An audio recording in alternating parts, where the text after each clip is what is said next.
Hello friends, welcome to my channel.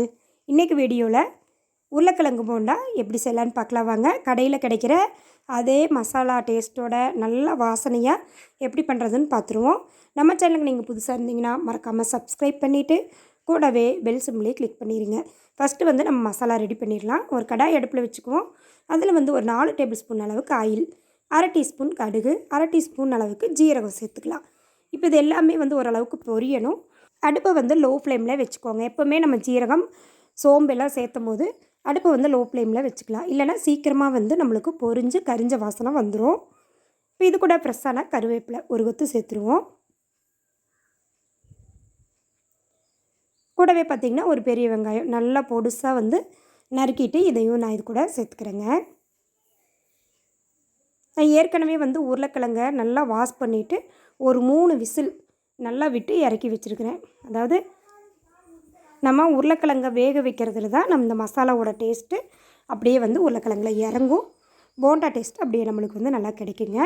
இப்போ பாருங்கள், வெங்காயம் கருவேப்பிலையெல்லாம் ஓரளவுக்கு வதங்கிடுச்சு. இப்போ காரத்துக்குன்னு பார்த்திங்கன்னா ஒரு 4 பச்சை மிளகாயை நல்லா ரவுண்ட் ஷேப்பில் கட் பண்ணிவிட்டு இது கூட சேர்த்துட்றேன்.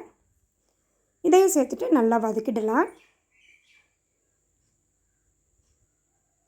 பாருங்கள், நல்லா கண்ணாடி பதம் வந்துருச்சு. இப்போ நம்ம வேக வச்ச உருளைக்கிழங்க இது கூட சேர்த்துருவோம். நல்லா தோலெல்லாம் நீக்கிட்டு ஓரளவுக்கு நம்ம கையாலேயே மசிச்சு விட்டு உருளைக்கிழங்கு இது கூட சேர்த்துடலாங்க.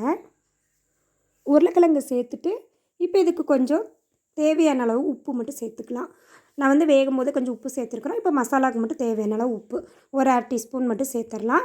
இப்போ இது கூட கொஞ்சம் மசாலா பொருட்கள் ஒரு 1/4 டீஸ்பூன் அளவுக்கு மஞ்சள் தூள், ஒரு அரை டீஸ்பூன் அளவுக்கு பார்த்திங்கன்னா தனி மிளகாய் தூள், ஒரு 1/4 டீஸ்பூன் அளவுக்கு பார்த்திங்கன்னா கரம் மசாலா, இதையும் இது கூட ஆட் பண்ணிவிட்டு நல்லா மிக்ஸ் பண்ணிடலாம். இந்த உருளைக்கிழங்கு மசாலாவோட ஒன்றாகி நல்லா மிக்ஸ் ஆகி வரணும். ஒரு நிமிஷம் போல் நல்லா கிளறி கொடுத்துருங்க. கொஞ்சமாக அஜீரண கோளாறு இல்லாமல் இருக்கிறதுக்காக 1/4 டீஸ்பூன் பெருங்காயத்தூள் இதையும் சேர்த்துட்டு நல்லா மிக்ஸ் பண்ணிடலாம். பாருங்கள், இந்த அளவுக்கு இருக்கணும்.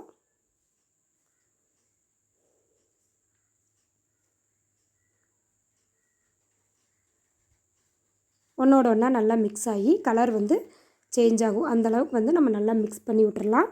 இப்போ நம்மளுக்கு மசாலா ரெடி ஆகிடுச்சு. இது அப்படியே இருக்கட்டும். இப்போ ஒரு பவுல் எடுத்துக்கலாம். அதில் 2 கப் அளவுக்கு கடலை மாவு, நான் கடையில் வாங்கின மாவு தான் எடுத்துருக்குறேங்க. அரை கப் அளவுக்கு அரிசி மாவு, 1/4 டீஸ்பூன் அளவுக்கு உப்பு,